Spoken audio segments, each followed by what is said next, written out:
Good afternoon. My essay topic is legally, children under the age of 18 have little say in medical procedures and decisions. I'll examine cases and legislation which have or have not intervened with parental decisions on medical procedures, which might harm or affect children negatively or even lethally for the rest of their lives. I will start by defining minor and consent. The New South Wales Health Consent to Medical and Healthcare Treatment Manual defines minor as a child or young person under the age of 18 and mature minor as a minor capable of independently consenting to or refusing their medical treatment when they achieve a sufficient level of understanding and intelligence to fully comprehend the medical proposal. In Gillick v West, it is held that the child's capacity increases as they approach maturity and the authority of the parent decreases.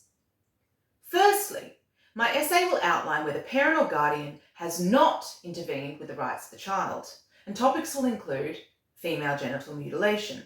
This is a medical procedure which can be used to control girls and women and is often done so for religious, cultural, or perverse reasons on newborn babies or young girls.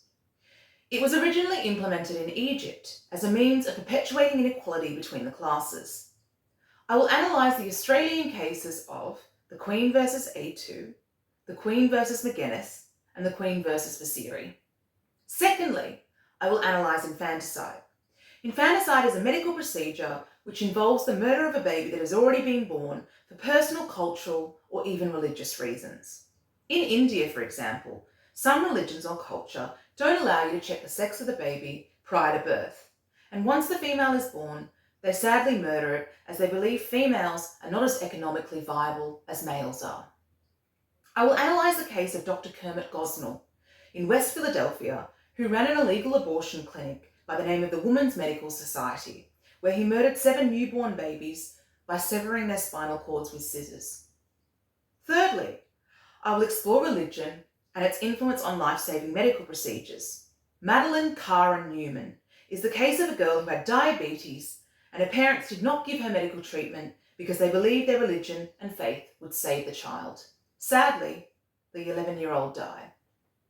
And lastly, I will look at child sex trafficking in medical reports of doctors and lawyers who have intervened with children who have been abused due to this.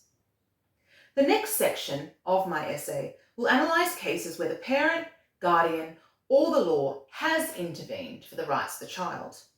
I found and find this section to be the most difficult, as I have just outlined. A lot of the cases resulting in children's death are sadly discovered too late. I did manage to find a lot of cases on situations where courts have intervened on parental and guardian decision based on religion to implement life-saving medical procedures as they might be required. A main example here was from our syllabus, Sydney Children's Hospital Network versus X. My essay finalises, like most essays do, with a conclusion where I weigh out the role of the courts, parents, guardian and children in obtaining the most efficient, justifiable and prudent decision which is in the best interest of the minor, mature minor or child, and not only in the best interest of the parent, guardian or court.